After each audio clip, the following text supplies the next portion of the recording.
नमस्कार दोस्तों, कहानी कथा में आपका स्वागत है। तो कहानी शुरू करते हैं। सुबह सुबह अचानक मेरी बेटी सौम्या को अकेले दरवाजे पर देखकर पूनम आश्चर्यचकित रह गई।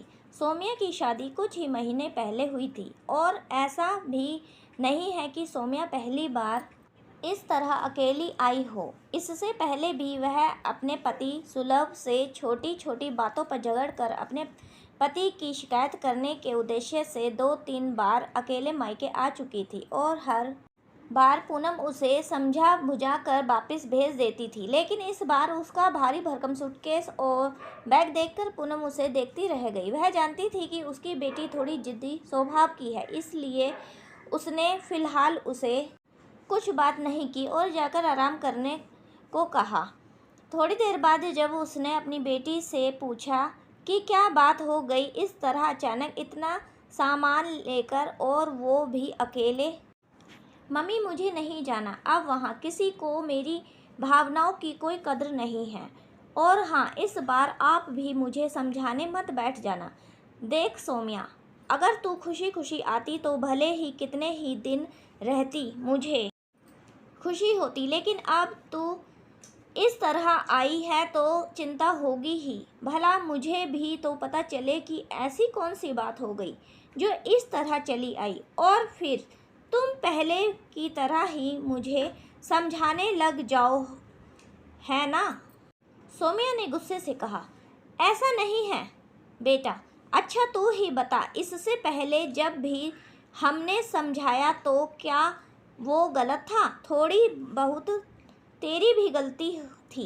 सौम्या अपने माता पिता की 2 बेटों की बाद अकेली बेटी थी, इसलिए थोड़े ज़्यादा ही लाड़ प्यार में पली थी। उसे जो चाहिए होता कोई ना कोई उसे लाकर देता, जिससे उसकी सारी इच्छाएं पूरी हो जाती और यही अपेक्षा वह अपने ससुराल में पति और ससुरालियों जनों से करती। हालातों से समझौता करना तो मानो उसने सीखा ही नहीं था। अच्छा चल अब बता भी दे कि क्या हुआ, पूनम ने पुनः सौम्या से पूछा। लेकिन वो टस से मस नहीं हुई। तब हार कर पूनम ने अपने दामाद सुलभ को फ़ोन लगा दिया और शाम को घर आने को कह दिया, जिससे बैठकर बातें हो सकें। शाम को जब सुलभ घर आया तब मम्मी, आप तो जानती ही हो कि हमारी शादी से 6 महीने पहले मेरी छोटी बहन की शादी हुई थी और फिर हमारी हो गई, जिसके चलते बहुत खर्चा हो गया था। और वैसे भी सौम्या के पास शादी की ही बहुत सी ऐसी साड़ियाँ हैं जिन्हें उससे अभी तक शायद ही खोला हो, और ऐसे ही गले के सेट हैं जिन्हें 1 या 2 बार ही पहना है। लेकिन फिर भी यह जिद पर अड़ी है कि नए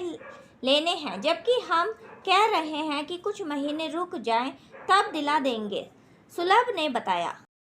बात ऐसी थी कि सौम्या की बड़ी ननंद के बेटा हुआ था और उसी की खरीदारी के लिए सुलभ और उसके माता पिता बाजार जा रहे थे। बस तभी सौम्या ने कह दिया कि उसे भी नई साड़ी और गले का सेट चाहिए। तभी वह ननंद के यहाँ कार्यक्रम में जाएगी। बस इसी बात को लेकर बात बढ़ गई और सौम्या अपने मायके चली आई। पूनम ने सुलभ को बोल दिया कि अभी तो तुम्हारी बहन के यहाँ कार्यक्रम में 5-6 दिन हैं, आप परेशान ना हो, मैं सौम्या को समझा दूंगी और 2-3 दिन में भेज दूंगी। सुलभ के जाने के बाद पूनम ने सौम्या को गले अलग से समझाया। एक बात सुन, तू अब छोटी बच्ची तो रही नहीं है, समझदार हो गई है, अतः घर की परिस्थितियों तो तू भी समझ सकती है।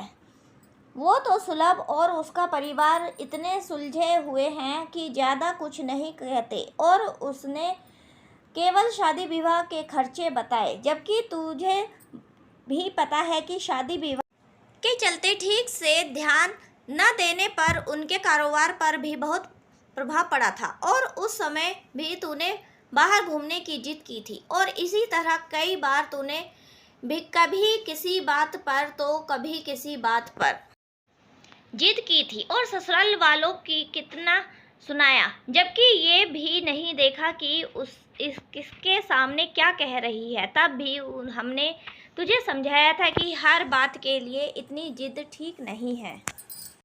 परिस्थितियां समझने की कोशिश किया कर। जरूरी काम पहले हैं और सब बाद की बातें हैं। और फिर से तू वैसे ही जिद कर बैठ गई। सौम्या माँ की बात बीच में ही काटते हुए बोली, तो ये सब मेरे लिए ही है। अब तुम्हें पता है माँ, ननंद के बेटा हुआ है तो बेटे के लिए सोने चांदी की 5 चीज़ें, ननंद के लिए सोने की चैन और नंदोई के लिए सोने की अंगूठी खरीदी जा रही है और बाकी का सामान है वो अलग। मैंने अपने लिए कुछ मांग लिया तो इन्हें बहाने मिल गए। अरे तो तू ही सोच, उनके यहाँ खाली हाथ अच्छा लगेगा क्या? तू तो घर की ही है। तुझे बोल तो रहे हैं कि दिलवा देंगे। और तू एक बात सोच, अगर तेरा जैसा ही व्यवहार अगर तेरी भाभियाँ करें तो क्या तुझे अच्छा लगेगा? तुझे याद नहीं कि कैसे खुशी खुशी तेरी भाभियों ने तेरी शादी में सब कुछ किया था? उन्होंने तेरी शादी में अपनी शादी के ही लहंगे पहने थे।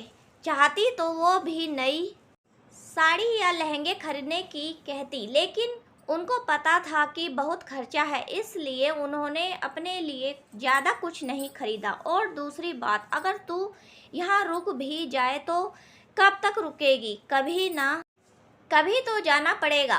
तब अपनी ननंद को क्या मुंह दिखाएगी? तू ही सोच कि तेरे यहाँ किसी कार्यक्रम में तेरी भाभी नहीं जाए तो तुझे कैसा लगेगा? तू कह रही है कि तेरी भावना की कोई कदर नहीं करता, पर तू भी तो समझ अपने परिवार वालों की भावनाओं को, उनकी परेशानियों को। और अगर तू ये सोच रही है कि हमेशा के लिए ही तू यहाँ रहेगी तो बेटा, अभी तो हम हैं, आगे जब हम नहीं होंगे तब क्या करेगी? क्या भैया भाभी से इतना सम्मान पा सकेगी जो तुझे अब मिलता है? बेटी, अब से ससुराल ही तेरा घर है और अब तो तू यहाँ की मेहमान है। और मेहमान तभी तक सम्मान पाते हैं जब कुछ दिन रहते हैं। अतः अपने और अपने परिवार के मान सम्मान का ख्याल रख। और हाँ, मुझसे तो तू सब बातें कर लेती है, लेकिन बेटा और किसी के सामने ऐसी बातें नहीं करना, यहाँ तक कि अपने भैया भाभी से भी नहीं। जैसे तू अपने घर की कमियाँ छिपाती है और कोई कमी निकाले तब भी तू बर्दाश्त नहीं करती, उसी प्रकार ससुराल की कमियाँ भी ऐसे बाहर किसी से नहीं कहना, क्योंकि अब वो भी तेरा घर है। देख बेटा, समय एक सा नहीं रहता। मान लो अभी तुम्हारे घर में परेशानी है तो कल को दूर भी हो जाएगी, लेकिन एक बार अगर मान सम्मान खत्म हो गया तो दोबारा नहीं मिलता। बेटा, अब तुम्हारे हाथ में केवल हमारी ही नहीं बल्कि उस घर की भी इज्जत है जो कि अब तुम्हारा घर है। अच्छा, तो आप खुशी खुशी अपने घर जा और अपनी ननंद के कार्यक्रम में जा। बाद में खुशी खुशी हमारे यहाँ आना, तुम्हारा स्वागत है। सौम्या को अपनी माँ की बात अच्छे से समझ आ गई और वह खुशी खुशी अपने ससुराल चली गई और वहाँ अपने व्यवहार के लिए सबसे माफ़ी मांग ली। आगे से फिर कभी उसने शिकायत का कोई मौका नहीं दिया। उसकी समझ में आ गया था कि जो वो कर रही है गलत कर रही है। दोस्तों, हमारी कहानी कैसी लगी कमेंट करके बताएं। धन्यवाद।